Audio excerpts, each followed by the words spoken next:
Hey everyone, RogueGold here, and today we just got some big news from the Division 2 team, including dev notes and updates that they're making from PTS Phase 1 for Title Update 22, in which they are reverting or lessening some of the nerfs that the community was not happy about. And we have a brand new timeline for a new dev stream coming up this week, as well as the start of Phase 2 also at the end of this week. So a bunch to break down and get into. I did want to mention off the top, if you hear construction in the background, I deeply apologize. It's out of my control, but temporary. It'll be done soon. But let's jump right to this, as we have a lot to go through. So you can see right here, ready for Phase 2 of the 222 PTS. Join us on Twitch October 3rd at 3 p.m. CEST and 9 a.m. Eastern as we show you the changes since Phase 1. So that is this Thursday. That is in 2 days' time. They are doing yet another dev stream. As usual, I will be watching it, taking my notes, and I will provide you all with a video recap right afterwards. But that's not all, as Phase 2 is indeed coming this week. So the preload will again be that Thursday in 2 days on October 3rd. It'll open up on Friday the 4th. I'll be doing a stream of that. Exact timings to be posted later,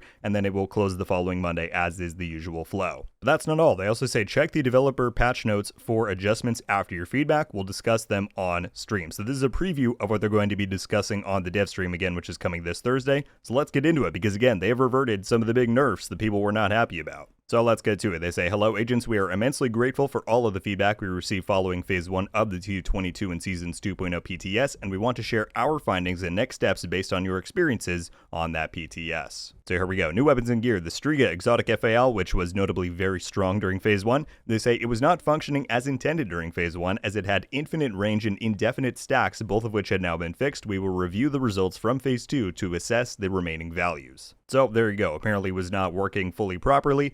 It was definitely quite strong in the PTS, so we'll see how it feels in Phase 2 and go from there. As far as the new Legatus brand set, the 2-piece has been updated. It used to be 50% optimal range, it's now 70%. And the new Virtuoso gear set has also gotten a change, which I'm happy with this, because I feel like this was its biggest drawback with some of the range values that they had. The 4-piece has been updated so that the range is now 25 meters instead of 30 and 10 instead of 15. We'll see if that really increases its viability. I feel like the long range one is what holds it back in some cases, but we'll see how it plays. Alright, under priority objectives, which is of course a new feature of Seasons 2.0, the new system there should now be an option to abandon objectives. Very happy to hear this. This was a big point of feedback that I left, because you could run into cases where it gives you a PvP objective or some kind of open world activity that's just not possible at the time at which you're trying to play, whether it's due to matchmaking or, like I said, availability of what activities are in the open world. So this is great. They said we implemented an abandon feature as a way for you to skip activities you're not interested in. They also said, plus, we've removed some objectives that were holding up progress because they were limited time and couldn't be completed quickly for a smoother experience and faster progression. For example, settlement blockade is now removed from the rotation. So yeah, great stuff there. All right, on to seasonal modifiers. Again, a very big one that people had a lot of thoughts about. A lot of stuff with stellite coating, which was the enemy modifier, the hostile one, that people had big issues with. It was the range one where you had to take on enemies at certain ranges in order to break through their shield and start dealing damage. So let's see what they have to say. First, a UI issue with the range dependencies for stellite coating. The description was incorrect and misleading, so we updated it. There wasn't any connection between the color and functionality. Now the icon changes color depending on the range from which the enemy must be taken down. This is great. This is the big issue, is that you had no idea what range they needed to be at, or you needed to be at rather. So that's fantastic. And the bar shows how many stacks you need to deplete. You deplete the stacks with each shot. All right, so off the bat, there we go. That fixes, I believe, all of the UI issues that stellite coating was having. But they then also say stellite coating range felt frustrating. They say, we are aware that stellite coating is the most abundant modifier globally. As you've already noticed, this is due to the fact that the common enemies are the most likely to have it equipped. Unfortunately, we do not have a limit on how many members of a fire team can have the same modifier equipped at once. However, we will take the following actions. They're going to remove the eligibility for stellite from a couple of common enemies, such as Black Tusk Assault and Thrower, and assign them to a scarcer modifier like Master of None or Requital, as Terrify requires the NPC archetype to be exclusively melee. They have also slightly lowered the chance for each enemy to have a modifier equipped on higher end difficulties like Heroic from 80 to 60 to 70%, for example. Alright, for the most part, this is good. My only thing that I can think of after reading this is that the one issue I still ran into was where there are some play spaces in the game where getting the long range modifier for stellite coating just doesn't work. There's not enough range in the physical room for you to break the long range shield. If that is something that this can all address, then great, but I don't see that laid out here. So that's definitely something I will be testing on phase 2 of the PTS, and hopefully if it's still an issue, that's something they can fix before launch. Otherwise, the UI stuff here sounds fantastic. That fixes all of the player visibility problems that were going on, and this seems to also decrease some of the frustration going on with the modifier. Alright, but let's move on to balancing. Firstly, we have weapons and talents. The Sledgehammer and Mosquito Song talents was obviously a big point of contention. Sledgehammer got turned from being a group buff to a single target buff, and the Mosquito then got a big buff to be better in groups, right? So what are they doing here? They said, since a lot of players weren't happy with the changes to the Sledgehammer talent, we're going to switch it back to how it was in TU21, the live game. However, the Mosquito Song will keep its updated talent. Here's how the damage to armor debuff will look. Alright, so regular Sledgehammer is now going to give 15% for your whole group. The perfect version will give 20% damage to armor. And I think this is good, right? The issue was that it was going from a lot of power to not being able to be used in groups at all. This is a good compromise to where it's a little bit less, so it shaves off some of the power of that, but it's still usable in groups, and I'm sure this will still be very viable in stuff like incursions and raids. But the Mosquito Song, which is now going to be way better,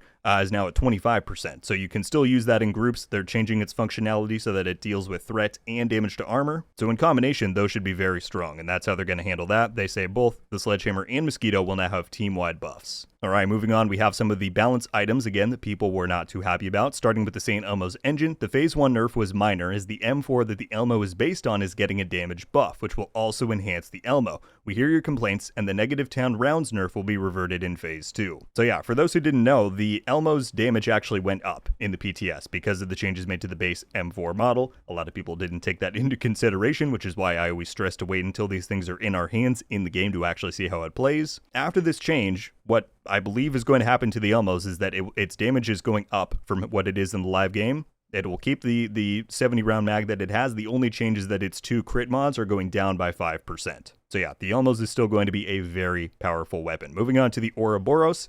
If you compare the Ouroboros to other exotics, including the Elmos, you'll see how much more overpowered it is. To achieve balance, it needed a significant adjustment. Similar to the St. Elmo's engine, the negative 10 rounds nerf will be reverted in Phase 2. The rate of fire will also be adjusted following Phase 1 from 1275 to 1250. Alright, so the Ouroboros is going to keep its, 50 round mag, I believe. So they're changing that, but it is still going to get its rate of fire reduction down to 1250 is the new value. Again, I think that's mostly fair given how strong it is in the game right now. But yeah, leave your thoughts on that. They're saving Obliterate, which is great because it did get a pretty hefty nerf. So we agree that dropping the stacks from 25 to 17 is too much of a nerf. So we're going to adjust it to 20 in Phase 2. That was my exact suggestion in the patch notes video and after testing out. So very glad to see them doing that. All right, and then one last one to Striker's Battle Gear. We saw a few mentions of players being unhappy with the Striker's changes, and we need to mention that only the backpack was changed. This is true. They were only changing the backpack talent. The main functionality of the 4 pieces is still there and just as powerful. But in Phase 2, the value of the backpack stacks will be brought up from 0.85% to 0.9%. So Strikers is still going to go down again just on that backpack talent, but it won't be as much as it was in Phase 1 as they're bringing it up by 0.05%. So there you go, folks. That is the dev notes from PTS Phase 1. Across the board, I think this is all looking pretty good. I hope some of the people who are really upset by the nerfs are a bit less frustrated after seeing some of these changes. But yeah, we're going to get a much greater look and insight from the developers on all of this stuff when they go live, again, in 2 days' time on October 3rd. Again, I will be doing a video recap of everything we learned there, so stay tuned for that on Thursday. But for now, that is what we know about PTS Phase 2. Again, it's coming later this week. We're going to have a ton of coverage and videos on that. Again, I'll stream on Friday, the same whole flow that we did the other week. We'll do it again this week, so stay tuned. Plenty of videos coming up. I hope you all enjoyed this look at the dev notes for Phase 1, enjoyed the information about Phase 2, everything. Let me know all of your thoughts, reactions to this in the comments down below. Are you happy with what they talked about? Is there anything missing that you think still needs to be addressed? But that's going to do it for me today, folks. I will be back very soon. Until then, thank you all so much for watching, and I'll see you in the next one. RogueGold. Ow.